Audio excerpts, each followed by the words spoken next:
Olá, estamos de volta com o nosso Boa Noite Investidor, terça-feira, dia 10 de dezembro, e novamente tivemos um dia de mercados indefinidos, mas com leve viés de queda em praticamente todos os mercados importantes do mundo. Mais para o meio da tarde, tanto a Bovespa quanto o mercado americano ensaiaram alguma melhora, mas ficamos somente nesse ensaio. O principal componente de indecisão dos mercados é a falta de informação sobre o acordo comercial bilateral entre os Estados Unidos e a China, mas enquanto não temos maiores definições sobre isso, os Estados Unidos está assinando hoje um acordo comercial com o México e o Canadá, mas ainda precisa de aprovação legislativa. Sobre o acordo entre os Estados Unidos e a China, o secretário de Comércio Wilbur Ross disse que os Estados Unidos estão em boa posição de negociação, mas o mais importante não é o prazo, e sim o conteúdo do acordo. Já o negociador Kudlow declarou que as tarifas, que teoricamente vigoraria a partir do próximo dia 15 de dezembro, ainda estão sobre a mesa, quer dizer, ainda podem ocorrer, e que a retirada de tarifas faria parte, ou vai fazer parte, do acordo na sua primeira fase. Sobre tarifação decretada por Trump na semana passada contra a Argentina e contra o Brasil no que diz respeito a produtos siderúrgicos, cobre e alumínio, diz que ainda não tem nada definido. Também influiu na definição dos mercados a expectativa dos investidores com relação à decisão do FONC do Fed, o Banco Central Americano, e também a do Copom aqui, que saem ambas amanhã. A do Fed sai pelo meio da tarde, por volta de 3 horas, e o Copom depois de mercados encerrados. Mas o mais importante é avaliar o conteúdo do comunicado dos dois bancos centrais para tentar definir quais são os passos futuros, e também a entrevista coletiva do presidente do Fed, Jerome Powell.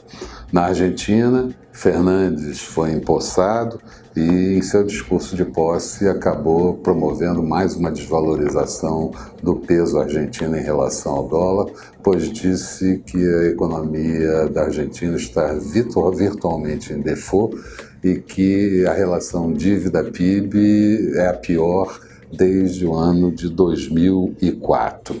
Por aqui, o IBGE está prevendo uma safra recorde de grãos para o ano de 2020, de 240 milhões, quase 241 milhões de toneladas de grão, um crescimento de 33,6% sobre a previsão de safra do ano de 2019. Do lado político, a CCJ, a Comissão de Constituição e Justiça do Senado, aprovou o projeto anticrime da Câmara e o texto agora segue para votação em plenária. E, ao mesmo tempo, começou a discutir a prisão após a segunda instância, mas o presidente do Senado, Alcolumbre, disse que não vai colocar isso para votação em plenária.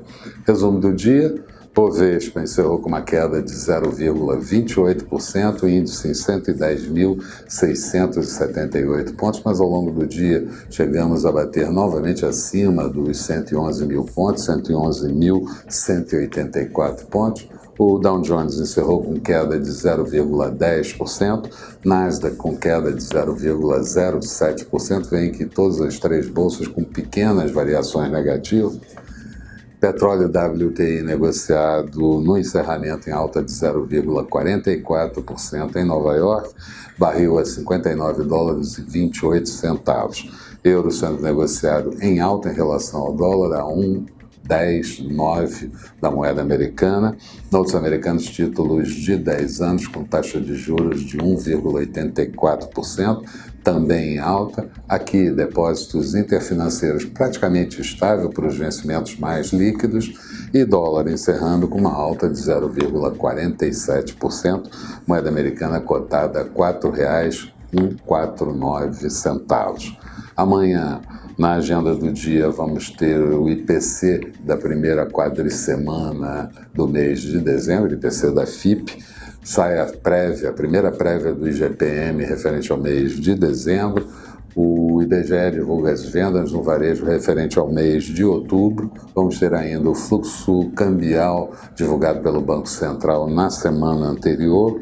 E, claro, depois de pregão encerrado, a decisão do Copom sobre política monetária, a expectativa é uma redução da taxa Selic em meio ponto percentual, indo para 4,5%.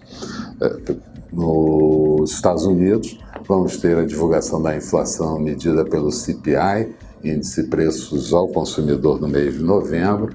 Saem os estoques de petróleo divulgado pelo Departamento de Energia americana e a decisão do FONC e do FED no meio da tarde deve ser pela manutenção da taxa de juros básica por lá. Eram essas as considerações que eu gostaria de fazer. Boa noite a todos. Eu espero vocês aqui amanhã com o nosso Bom Dia Investidor bem cedo. Até lá, então.